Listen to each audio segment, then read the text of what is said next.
long que le pont de la Confédération. Une jeune mère de famille de l'Abitibi est atteinte d'une tumeur intraitable au Québec, mais la RAMQ refuse de payer son accès à un traitement expérimental qui pourrait lui sauver la vie, mais qui est en dehors du Québec. Ce traitement, on en discute avec elle. Stéphanie Alain. Bonjour, Madame Alain. Bonjour. Bonjour, merci de prendre le temps de venir en discuter avec nous. Comment vous allez considérant votre état? Là, j'ai envie de vous demander ça pour commencer. C'est la question sûrement la plus difficile, celle-là en plus.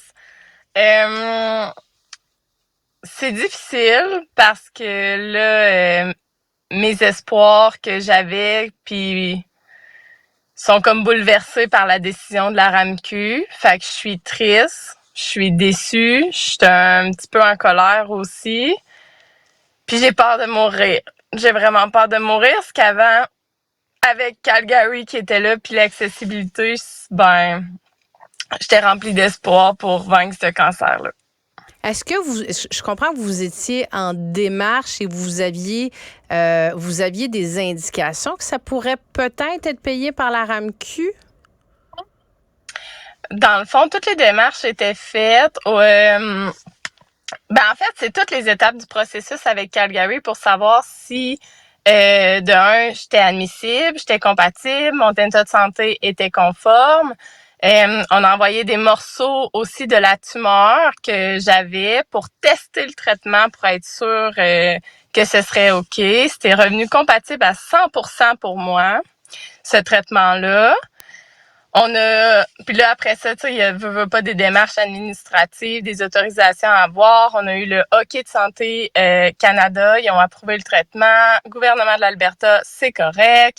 L'équipe de chercheurs, tout était beau de mon côté. Il nous manquait simplement le Hockey de la RAMQ. Et je m'attendais pas, non, à un refus parce que c'est un traitement qui est offert ici au Québec, qui assume complètement dans des cas de lymphome puis de leucémie. Puis c'est un traitement qui est similaire, voire pareil, c'est juste que c'est nouveau dans le domaine du sarcome. Fait que, tu sais, il y a certaines particularités qui sont ciblées sur le sarcome, mais c'est le même type de thérapie CAR T-cell qui est offerte ici au Québec. Fait que je m'attendais pas à un refus du tout parce que c'est offert ici. Puis pourquoi vos médecins vous dirigent justement vers ce traitement-là? C'est ce dont vous avez besoin comme traitement et pas offert au Québec, c'est ce que je comprends?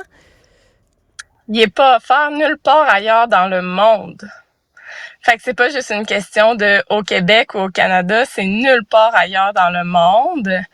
Il n'y a pas de traitement reconnu pour traiter le cancer que j'ai. En ce moment, je reçois de l'immunothérapie pour aider à prolonger ma vie, mais j'ai 0% de chance de survie.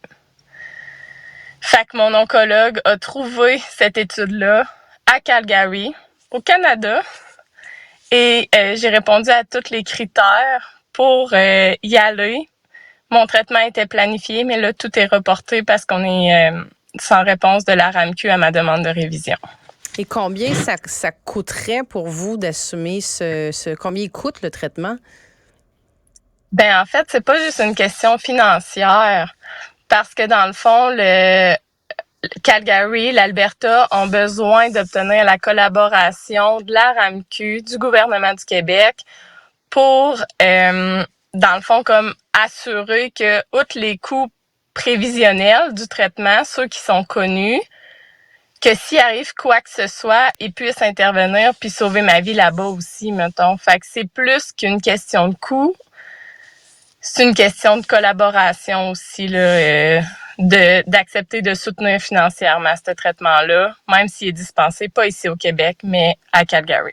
OK, donc même si si votre entourage, si vous vous mobilisiez, il y a des gens qui font les fameux GoFundMe entre autres, si vous faisiez une levée de fonds, si vous aviez un apport financier, même avec ça, ça ne vous permettrait pas d'avoir accès. C'est vraiment la RAMQ. Si la RAMQ dit non, d'aucune façon, vous pouvez accéder à ce traitement-là qui va vous sauver la vie?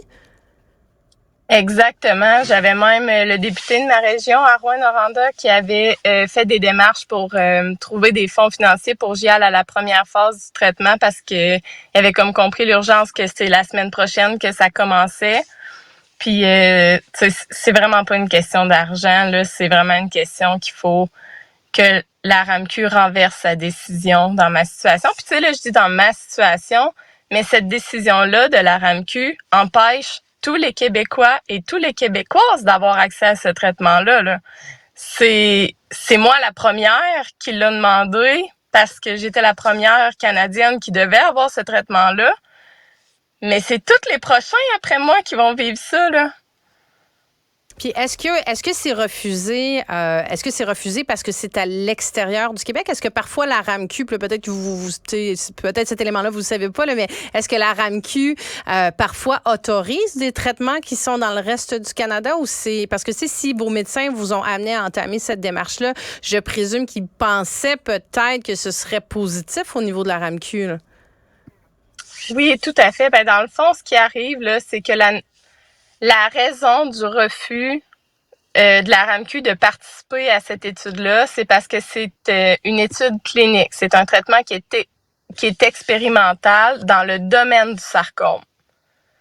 Mais habituellement, il y a des ententes interprovinciales pour des situations où, exemple, on est en vacances, on se casse un bras, on va à l'hôpital à Calgary parce que c'est là qu'on est, on va recevoir des soins médicaux puis la RAMQ va les rembourser, là.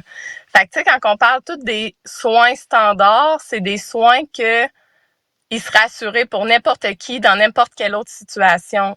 La raison du refus de la RAMQ, c'est parce que c'est expérimental. Et c'est ça que moi, ça m'a vraiment surpris parce que ce traitement-là, il est connu puis il est offert au Québec dans 4 hôpitaux.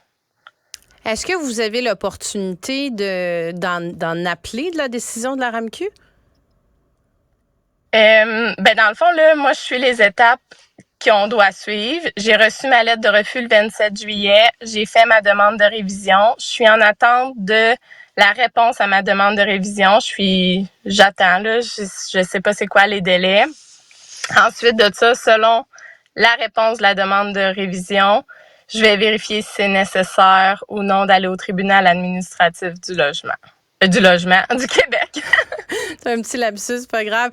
Puis si la décision de la RAMQ devait être maintenue, pour vous, c'est quoi le pronostic pour la suite des choses? C'est un petit peu difficile à répondre, mais pour moi, ça équivaut à mourir. C'est ça.